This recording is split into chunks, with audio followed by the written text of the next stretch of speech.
E as melhores leituras de 2020 são... Oi, eu sou a Michelle, sejam muito bem-vindos aqui no canal. E hoje é o vídeo onde eu mostro o que eu li de melhor em 2020. Eu li pouca coisa em 2020, né? Como eu falei no vídeo de retrospectiva, eu li 33 livros, mas fiz leituras muito boas. Eu fui um pouco exigente na hora de dar estrelinhas lá no Scoob, né? Quando eu fui conferir, eu achei que eu fui um pouco exigente, mas no geral, eu acho que eu tive boas leituras sim. E eu selecionei aqui 10 livros para mostrar para vocês que eu acho que foram as minhas melhores leituras do ano passado e que eu super indico todos eles a vocês. Então fica até o final do vídeo porque vai valer muito a pena cada uma dessas leituras, tá? Se você gosta desse tipo de vídeo, já deixa o seu curtir aqui embaixo. Se você é novo por aqui, dá uma olhada nos meus vídeos e se você gostar do conteúdo que eu produzo, se inscreva no canal. Se você já é inscrito, confere, por favor, se você continua inscrito, porque o YouTube tá desinscrevendo algumas pessoas, né? Não sei porquê. Compartilha esse vídeo para que a gente incentive as pessoas a ler, para que a gente faça isso juntos. E comenta aqui embaixo também quais foram as suas leituras preferidas de 2020. Então, gente, eu defini a lista assim, eu não coloquei uma ordem de preferência, porque eu sou péssima para escolher preferidos, então, para eu conseguir selecionar aqui os livros preferidos já foi difícil. Se tivesse que colocar numa ordem, então, seria impossível. Eu vou mostrar para vocês aqui na ordem que eu li, tá? De janeiro até dezembro. O primeiro livro que eu vou mostrar para vocês é esse daqui, que é Vulgo Grace, da Margaret Atwood. Eu já tinha lido o conto da Aya dela, né, e tinha gostado muito. Eu gosto muito da série também de TV. Mas assim, eu confirmei que eu realmente gosto da escrita da Margaret. Eu sei que muita gente não se identifica muito com o texto dela, né, com a escrita dela. Mas eu gosto muito dessa narrativa dela, da forma que ela constrói a narrativa. Não sei, eu acho uma delícia ler os livros dela. É aquele tipo de livro, pelo menos esse e o conto da Aya, né? Eu não queria largar o livro, sabe? A história de Vulgo Grace é a história da Grace, que é uma menina que é acusada de ajudar no assassinato do patrão e da governanta da casa que ela trabalhava. Só que quem vai contar a história, né, pra gente e pra um outro personagem aqui é a própria Grace. Então, eita, enrolei. É a própria Grace. E aí a gente vai ficar em dúvida se ela realmente ajudou a cometer esse assassinato ou se ela foi acusada injustamente. E aí, para você chegar, né, à sua conclusão, você vai ter que ler. Eu falei sobre o que eu achei desse livro em detalhes na resenha, tem resenha aqui no canal, então eu vou deixar tudo que tiver de resenha, assim, de vídeo relacionado aos livros que eu for falando aqui, eu vou deixar linkado nos cards, até onde couber, né? Nos cards só cabe 5, mas vai estar tudo aqui na descrição do vídeo também. Então dá uma olhada nas resenhas lá depois, tá bom? O segundo livro que eu vou mostrar para vocês é um livro muito especial para mim, porque foi um publi que eu fiz para uma autora nacional e que foi, assim, uma descoberta incrível na minha vida. É um livro infanto-juvenil que é O Oitavo Anão, da Alessandra Rubin. Esse livro aqui, a Alessandra, ela deu uma repaginada na história da Branca de Neve.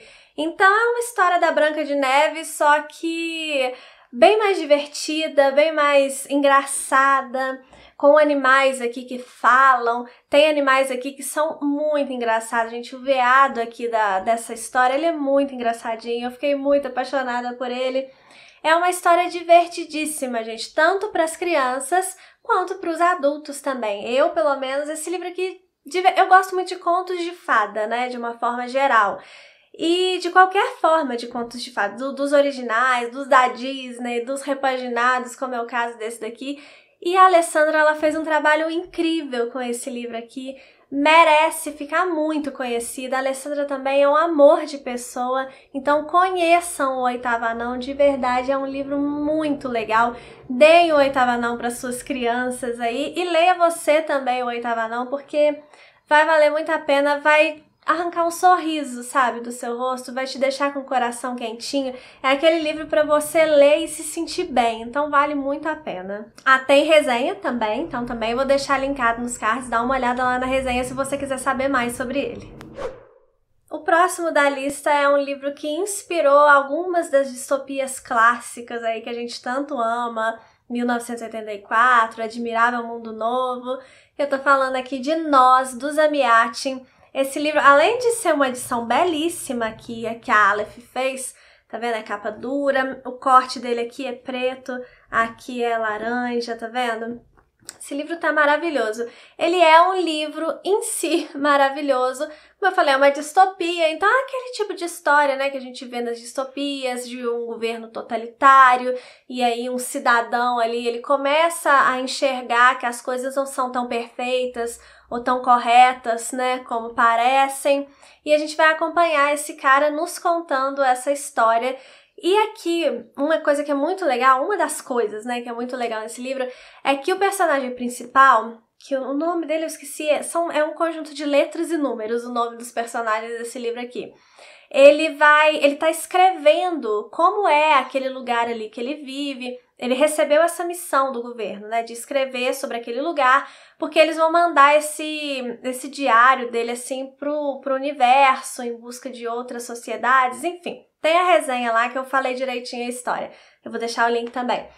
Mas aí a gente vai acompanhando ele escrevendo, né, a história dele. E de acordo com que ele começa a ficar confuso, né, começa a enxergar que aquela vida ali pode não ser tão legal assim, ele demonstra essa confusão que ele tá sentindo na escrita dele. Então a gente vai percebendo ele ficar mais confuso, ele começa a começar frases e não terminar. É como se a gente estivesse vendo de fato o personagem ficar cada vez mais desorientado, assim, meio aquele mundo ali que ele vive, sabe? É muito legal, gente. Tem umas questões gráficas aqui nesse livro também, que até um determinado ponto, essa edição usa uma fonte e de determinado ponto para trás ela usa outra fonte, isso também tem uma explicação. Enfim, é um livro, é uma edição que a Aleph teve muito cuidado em fazer e é um livro que vale muito a pena ser lido. Principalmente se você gosta dessas distopias clássicas que eu falei. Vale muito a pena conhecer aqui a distopia que inspirou todas essas outras. O quarto livro da lista é daqueles livros que a gente fica orgulhoso de dizer que já leu, sabe? E eu tô falando aqui de Dom Quixote.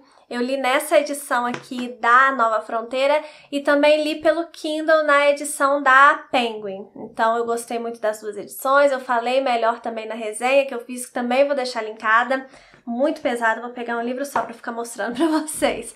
Ele tem dois volumes, né? O primeiro foi escrito em 1605, o segundo foi escrito em 1615. E por mais que você pense que conhece a história de Dom Quixote, você não conhece até ler o livro, gente. É muito legal.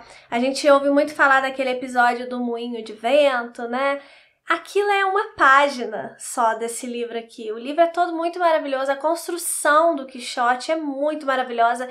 Eu tô, assim, apaixonada por ele. Ele se tornou um dos meus personagens preferidos de tudo que eu já li até hoje.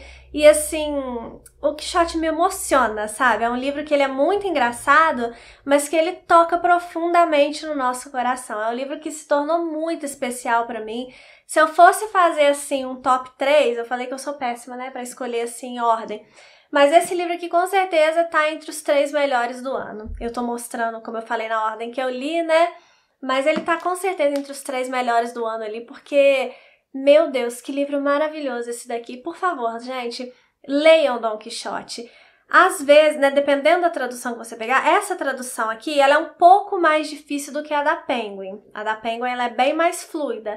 Mas pega uma tradução aí do Quixote, uma tradução que você pesquisa, que você descubra aí que é boa, né? Eu indico essas duas. E leia, gente. Vale a pena conhecer essa obra, assim. Ela foi tão inovadora, sabe? Ela é tão importante para a literatura. Vale a pena. Por favor, leiam Dom Quixote, porque de fato vocês não vão se arrepender e ficou no meu coração. Uma das melhores coisas do meu 2020 foi ter finalmente lido Dom Quixote. Então, passando de um livro de andanças, né, que é o caso de Dom Quixote, para outro livro de andanças, só que dessa vez um brasileiro, O Grande Mentecapto, do Fernando Sabino. Eu até falei na resenha desse livro aqui, então tem resenha também, vou deixar linkado, que esse livro me lembrou muito Dom Quixote em diversos aspectos, né? O Viramundo, que é o personagem principal desse livro, ele me lembra o Dom Quixote. E a construção da narrativa, né? A utilização do humor na narrativa e como que esse humor esconde, na verdade, muita tristeza. Isso também me lembrou Dom Quixote. É um livro que também me emocionou. É um livro que tem partes, assim, muito tristes. E até, como eu falei, as partes engraçadas, elas escondem uma tristeza ali, sabe? É um livro muito brasileiro, é um livro muito mineiro, que também é uma coisa que toca meu coração, né? Então o Viramundo, ele vai andar por cidades aqui de perto de onde eu sou e aonde agora eu voltei a morar, né? Inclusive ele vai passar pela minha cidade, que é Barbacena, e vai passar por outras cidades aqui que eu conheço muito bem. Então foi uma delícia ler esse livro aqui, mas é uma delícia não só para quem conhece esse pedaço aqui que ele passa, tá, gente? É uma delícia para todo mundo. Literatura brasileira, assim, da melhor qualidade. Quando a gente fala para vocês conhecerem a literatura brasileira, é porque tem joias, assim, como O Grande Mentecapto, que vocês não vão se arrepender de conhecer. Um dos melhores desse ano, amei ter lido. E eu gostaria muito que você se desse a oportunidade de ler esse livro aqui também. Passamos do meio da lista agora, né? Vamos para a sexta melhor leitura de 2020. Agora eu vou mostrar para vocês o meu livro preferido desse ano. Esse eu consigo dizer assim que esse foi o livro que eu mais gostei de ler esse ano.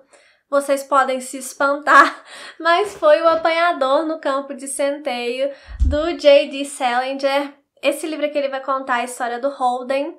Vai acompanhar em uns 3, 4 dias, eu acho, da vida do Holden, que ele vai ser expulso de uma escola e vai vagar por Nova York até chegar o dia que ele tem que ir para casa, enfrentar os pais, né? Contar para os pais que ele foi expulso de mais uma escola. E a gente vai acompanhar esse personagem, é ele que narra a história pra gente. Ele é revoltado, ele é rebelde, ele não tem paciência com ninguém, ele fala mal de todo mundo. E muita gente acha o Holden insuportável. O Holden, ele é chato. Mas eu vejo um motivo, sabe, dessa chatice. Eu vejo muitos traumas no Holden, ele vai contando um pouco da história dele, então a gente vai percebendo que, na verdade, ele é um garoto traumatizado, ele é um garoto que não gosta de si, ele fala tão mal dos outros, ele... É tudo porque é como se fosse um espelho, sabe? Ele fala o que o coração dele está cheio.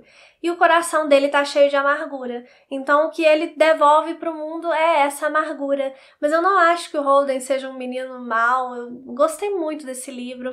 Eu refleti muito. Coisas assim, para minha vida, foi um livro que tocou muito o meu coração. Esses 3 que eu falei, esses 3 últimos, né? Dom Quixote, O Grande Mentecapto e o Apanhador no Campo de Centeio foram livros que, de fato, me tocaram muito profundamente. E eu gostaria muito que vocês lessem esse livro aqui. Tem gente que não gosta muito do livro por causa do narrador, mas tentem ler com esse olhar, de que o Holden, ele é um garoto amargurado, traumatizado, e aí ele vai devolver para o mundo aquilo que ele sente. Eu nem acho que ele faz maldades, assim, é só a forma dele de se expressar que é um pouco irritante, né? Mas, assim, é lindo, esse livro é lindo, gente. A explicação do título, lógico que eu não vou falar aqui, que eu não vou dar spoiler, mas é, assim, de cortar o coração. De verdade, leiam O Apanhador no Campo de Centeio, a minha leitura preferida de 2020. Próximo livro que eu vou mostrar para vocês aqui, que tá entre as minhas melhores leituras, é um livro que é o preferido de muita gente. Eu sei que muita gente leu esse livro em 2020. Nós lemos esse livro no Clube MSL de 2020. Das 4 leituras do ano passado, né, do clube, esse foi o meu preferido, que é O Conde de Monte Cristo. Ele tem uma jacket, que é essa jacket aqui, ó. Só que eu não gosto de jacket, gente. Eu acho essa capa tão linda, então eu prefiro mostrar só essa capa aqui. É um livro gigantesco, né, gente? Ele tem mais de 1.500 páginas, se eu não me engano, mas é um novelão, gente. Vocês vão ler Não, 1.500 não, 1.300 páginas. Mas vocês vão ler isso daqui num piscar de olhos, você nem vê o tempo passar, porque é muito interessante a história. A escrita do Dumas é muito boa, né? Pelo menos aqui na tradução que eu li. Eu li em 2 traduções, eu vou deixar a resenha aqui também, que eu explico tudo direitinho. Mas é um livro muito delicioso. A história é do Edmond Dantès, que ele vai ser preso injustamente. E aí, depois que ele sai da prisão, ele vai querer se vingar das pessoas que foram as responsáveis, né, por ele ser preso injustamente. E aí, é só isso que eu vou falar, né? Tem o filme, mas o filme, apesar de ser bom, ele não mostra, assim, 1/5 do que tem aqui no livro, gente. Não mostra 1/5 dos personagens. Enfim, é um livro delicioso que você quer saber o que vai acontecer, você fica torcendo pro Dantès, e você se apega aos personagens, é muito delicioso. Foi uma jornada, assim, muito gostosa, daqueles livros... Eu gosto muito de calhamaço, né? Mas, obviamente, eu gosto quando o calhamaço me prende, porque aí você fica mergulhada naquela história ali dias e dias. E foi isso que aconteceu com esse livro. Quando eu acabei, eu fiquei, assim, com pesar. Fiquei feliz de ter finalizado o livro, mas fiquei com aquele pesar de tipo, poxa, agora eu vou ter que deixar esse mundo aqui de O Conde de Monte Cristo, sabe? Então não tenham medo do tamanho do livro, é uma leitura muito fácil. Leiam porque vocês não vão se arrepender. Eu tô falando isso pra todos, né, gente? Mas é porque realmente são todas leituras incríveis, então cogita aí encarar O Conde de Monte Cristo, tá? Agora um livro que é fofo, mas também é macabro, que eu nem tava pensando em ler em 2020, eu gosto muito do filme, né, da adaptação, mas eu nem cogitava ler o livro, mas a Intrínseca lançou uma edição tão linda que eu não resisti e comprei o livro e li rapidinho, que é Coraline. Edição linda, né, gente? Corte colorido. A edição, ela é toda ilustrada. Eu mostrei melhor a edição no vídeo de resenha, que também tem resenha desse livro aqui. Então dá uma olhada lá na resenha. Mas tá vendo? Ele é todo ilustrado, enfim. E aí comprei porque ele é bonito, admito, e li. Assim que ele chegou, ele era fininho, eu queria uma coisa mais leve pra ler, eu gosto muito do filme. Li rapidinho. Esse livro aqui dá pra você ler em um dia. Eu não li em um dia, não, mas dá pra você ler em um dia. E é muito legal, gente, é muito bem escrito, é uma história muito divertida, é um infanto-juvenil, mas que os adultos também vão gostar, as crianças vão gostar. Se a criança for muito medrosa, eu acho que esse livro pode, né, trazer problemas aí para os pais, que as crianças vão ficar com um pouco de medo, porque é um livro até bastante macabro. Mas se a criança for mais corajosa, assim, dá pra criança ler. Agora, se você é adulto, aí, mesmo se você for medroso, pode ler, porque é um livro infanto-juvenil, né, gente? Mas, assim, maravilhoso, gente. A história da Coraline, que ela vai descobrir um outro mundo, com outros pais, que são os mesmos pais que ela, mas são diferentes. Enfim, vocês vão ter que ler aqui pra saber do que se trata, ou então vai lá, assiste a minha resenha. Mas é muito legal, gente. E esse aqui não tem nem desculpa. O outro que eu falei antes, né, O Conde de Monte Cristo, ele é gigantesco, você vai demorar um tempo aí pra ler, mas esse daqui você lê rapidinho e depois você só volta aqui pra me agradecer aqui essa super dica, porque eu nem pensava em ler Coraline, eu nem dava tanta importância assim pra Coraline, e eu fiquei completamente apaixonada por essa história. Penúltimo da lista, tá acabando, gente, mas eu não podia deixar de citar esse livro aqui, A Vida de Charlotte Brontë, escrito pela Elizabeth Gasquet, a biografia, né, da Charlotte Brontë. Eu sempre falo, né, Charlotte Brontë e Machado de Assis são meus autores preferidos, e eu tava louca pra ler uma biografia da Charlotte. Eu tava pensando em ler essa biografia aqui em inglês, mas aí a Pedra Azul fez o favor de lançar essa edição aqui no ano passado, e na pré-venda, quando eles anunciaram que estava começando a pré-venda, eu já comprei e fiquei ansiosa para que chegasse o meu, porque eu realmente amo essa autora e eu amei conhecer mais profundamente a história dela. Aqui o que é legal, gente, é que a Elizabeth Gasquet, ela conheceu a Charlotte, né? Ela foi amiga da Charlotte. Então a biografia escrita não por alguém que só estudou a vida da autora, é por alguém que conheceu a autora, que conviveu com a autora, que colheu depoimentos de pessoas ali que conviveram com a autora. Ela teve até alguns problemas, né, ao publicar essa biografia, porque muitas pessoas que são citadas aqui estavam vivas quando essa biografia foi publicada pela primeira vez. Então, assim, é diferente. Eu até citei na resenha, vou deixar a resenha também linkada. Na resenha eu falei bem detalhadamente sobre essa biografia aqui, né? Tem umas coisas que a Elizabeth Gaskell deixa de fora. Ela era amiga da Charlotte, tinha umas coisas que ela achou que não ia pegar muito bem. Mas a edição da Pedra Azul aqui, ela revela tudo pra gente em notas de rodapé e também aqui atrás na conclusão do livro. Então é uma edição bem completa. Pedra Azul tá de parabéns, de verdade. Foi uma edição, assim, magnífica, gostei muito da tradução também, gostei demais dessa experiência de conhecer mais a vida da Charlotte. Gente, é maravilhosa. Mesmo que você não conheça a Charlotte, né, nunca tenha lido nada dela, vale a pena ler a biografia, porque a vida dela foi muito interessante. É quase um enredo de um livro mesmo, a vida dela. Então aqui, A Vida de Charlotte Brontë, é um livro que eu estava muito ansiosa para ler e foi uma excelente experiência. Leiam essa biografia, vou aproveitar para dar uma militada aqui das Brontë, que eu sou militante das Brontë. Leia algum livro aí das Brontë também para acompanhar essa biografia, porque vale muito a pena, elas são muito maravilhosas.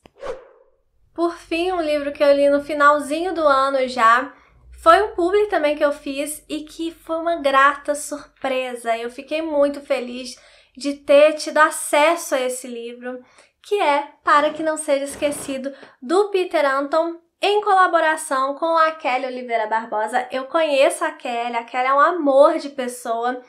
E esse livro foi escrito assim, o Peter, ele contou a história dele pra Kelly e a Kelly escreveu o texto. O texto da Kelly é maravilhoso. Eu fiquei muito orgulhosa porque eu conheço a Kelly há muitos anos e, de fato, é um livro muito bem escrito. E a história do Peter é fantástica. Eu até falei na resenha, né, que eu vou deixar o link também, que é a história de uma pessoa comum, sabe? Não é ninguém famoso.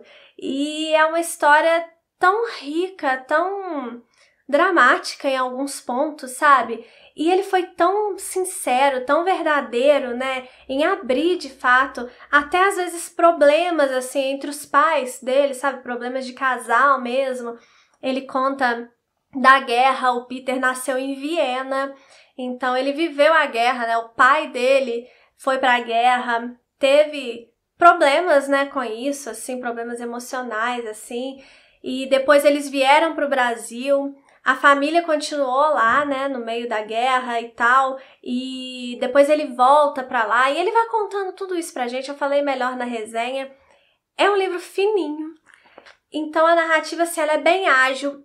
Ela conta, a Kelly e o Peter, né, juntos, eles contam muita coisa em poucas páginas. E é, de fato, uma história de vida extremamente interessante e que a gente tira várias reflexões para a nossa própria vida, sabe? O fato do Peter ser uma pessoa comum, como eu falei, aproxima muito ele da gente. Hoje o Peter vive em Belo Horizonte, aqui pertinho de mim, e eu amei conhecer esse livro, de verdade. É um livro que pouca gente conhece, né? Um livro nacional e que por favor, gente, procurem esse livro. Eu vou deixar também os links de todos esses livros aqui embaixo. Se vocês comprarem pelos meus links, vocês me ajudam com uma comissão, né, que vai ser transformada com certeza em conteúdo, em melhorias aqui pro canal. Mas eu vou deixar lá o link. E independente de comprar pelo meu link ou não, gente, compre e leia esse livro aqui, porque é um livro que vale a pena. É um livro incrível, não tem outra palavra para descrever esse livro aqui. E assim eu encerro com chave de ouro essa minha lista aqui de preferidos de 2020. Não deixe de me contar quais foram os seus preferidos também. Eu espero que vocês aceitem essas minhas sugestões, espero que vocês gostem tanto quanto eu gostei de cada uma dessas leituras aqui. Todas foram especiais, todas vão ficar no meu coração para sempre. Muito obrigada por você ter assistido até aqui, um beijo e até o próximo vídeo.